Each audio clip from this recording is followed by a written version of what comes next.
Retro Rick gave me 2 Xbox 360s for free, and in this video, we're gonna unbox them, test them out, and try to find out why. Alright guys, so as you can see, we have a Halo 4 in the box Xbox 360. We also have a 360 Elite in the box. Let's go ahead and just take a look at this 360 Elite first and try to see what's going on here. So first thing I noticed on this 360 Elite box here is we have a few Best Buy stickers. This one says 2011, this one says 2010, which is just cool and nostalgic to see. Looks like it should be the console, controller, hard drive, that kind of stuff.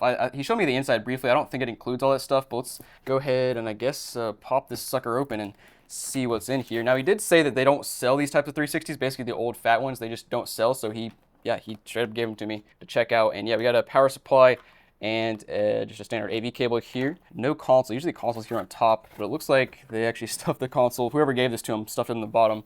And we got some pamphlets here for our controller and whatever else here. It doesn't really matter. Let's go ahead and pull out this console, the real star of the show here, and see. Hold on, what? So I just started pulling out this 360, and the first thing I noticed is a warranty seal here in the corner. It almost looks like a GameStop warranty seal, but it's not. Usually that says something different.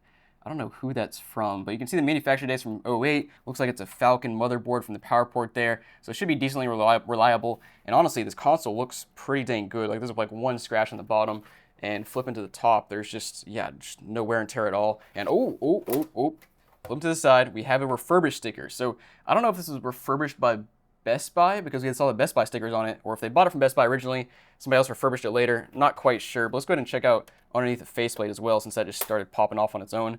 And yeah, the original warranty sticker here is clearly gone, so something has been done to this at some point. We'll of course plug that in and try to figure out why later. All right, now next up we got the Halo 4 360. It's actually pretty convenient because I've been looking for one of these. I've been trying to buy one for a couple years and just haven't picked one up yet. And yeah, we got the box here, Halo 4. Originally comes with 2 controllers, game, console, all that good stuff. And yeah, do not sell before 2012. I always love those stickers. They're just kind of cool and nostalgic. Let's go ahead and pop this bad boy open if I can figure out how. All right, so you pop it open on the top. I don't remember what was in here. I think there's like just random stuff. Let's see. All right, got a power supply, and that appears to be about it other than the console here. So let's take a look at this console. And this is actually a slim, so you might be wondering why he can't sell this. And I think flipping to the top, where was it? Oh yeah, there it is. Okay, so this console has a bit of a crack here. Honestly, the crack is not too bad, but he said they can't sell it in the store because they sell used stuff that's in good condition, that sort of thing. So hard for them to sell a cracked console, but you know, that's the kind of thing I love to take a look at. Now, other than that, the console doesn't look too bad. It's got scratches and scuffs all over the top, which is pretty typical for any kind of glossy 360. And then here in the front, it's got some as well. But honestly, I love the design here, especially with the semi-translucent case. You can just see inside of it, and it's always cool. And then like even the bottom, oh yeah. Like I just love how it transitions from fully transparent to not transparent at all on this side. And then flipping to the back, let's take a look here. Looks like the warranty seal is still intact, unlike the other one, and from 2013. Okay, so that's, wow, I didn't realize they were making these types of slims this late. I thought they were on the E by that point, but that's interesting to see. Let's go ahead and pop this hard drive bay open, and there is a 250 gig inside. Nice. So hopefully they left a little something for us. That's not right. Yeah, it's supposed to be a 320 gig, so I'm not quite sure what's happening there, but it's got something in it. Also, I think we have a hard controller somewhere. Let me try to find it. All right, guys, so I found the controller, and it's an interesting controller because it looks cool, but it's actually not quite the Halo 4 controller. Like, if you compare the box here, you can see the design should look like that, but the design on the front is different. We do have the Halo 4 thing on the bottom, and Rick basically told me that I guess they have a repair guy that fixes the controller up. I'm not quite sure if it was ever tested or not, so I'm not going to hold him to it, but also, out of all the things we bought on this trip, we accidentally dropped this on the pavement. So if this controller doesn't work, that's my fault. So hopefully it does. It still looks like it's in pretty nice condition, honestly, for what it is, other than the stick that hit the pavement. All right, the controller is also not turning on, but that's probably because I freaking dropped it, which is so tragic. This is such a cool controller. But guys, let's go ahead and start with the Black Elite console, plug it in, and see if it works. And one more thing I wanted to mention about the box, let me know if you know anything about these Best Buy stickers here. It's interesting to me because there's one from April 2010, January 2011, and then on the top we actually have another one from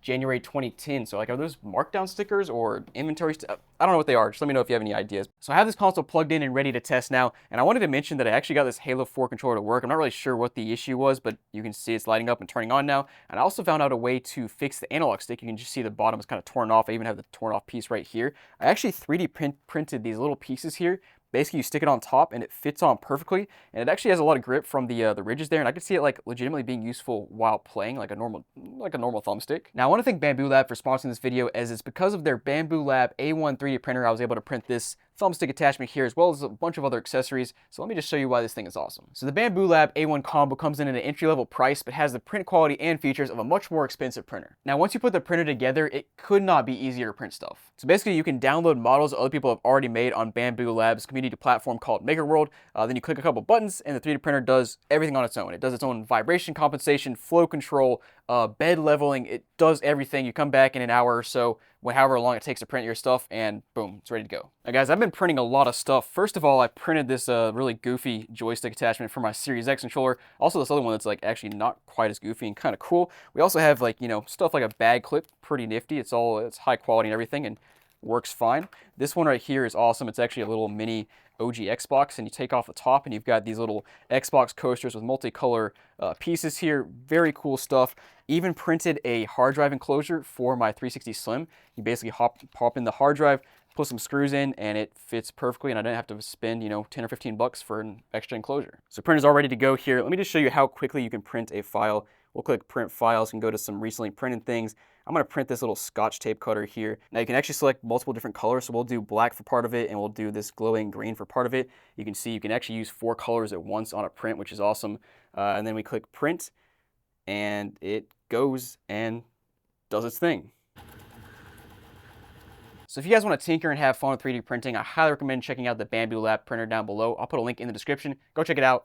And guys, let's move on. But let's go ahead and try to turn this console on. So 3, 2, 1. We have power, and my power brick is loud. That's my own power brick, so I don't know what's going on there. But let's go ahead and see if this thing boots up. Oh, got the Kinect NXE. Nice. So this console has not been played in a long time. All right, we'll go with old trusty wired controller here. Let's go ahead and explore this bad boy a bit. So it is a Falcon motherboard, so it shouldn't have any onboard storage, but we can check, of course. It's actually giving me the option to create a profile. Yeah, no storage devices found. That is the one unfortunate thing here is I love to see hard drives. I wish this one would have come with a hard drive. I would have paid Rick for it. I would have paid Rick for all this stuff, but he said, take it for free. I can't have it. Well, let's go ahead and put a game in and see what happens. Okay, disk drive opens up perfectly. Let's go ahead and see if it reads game here.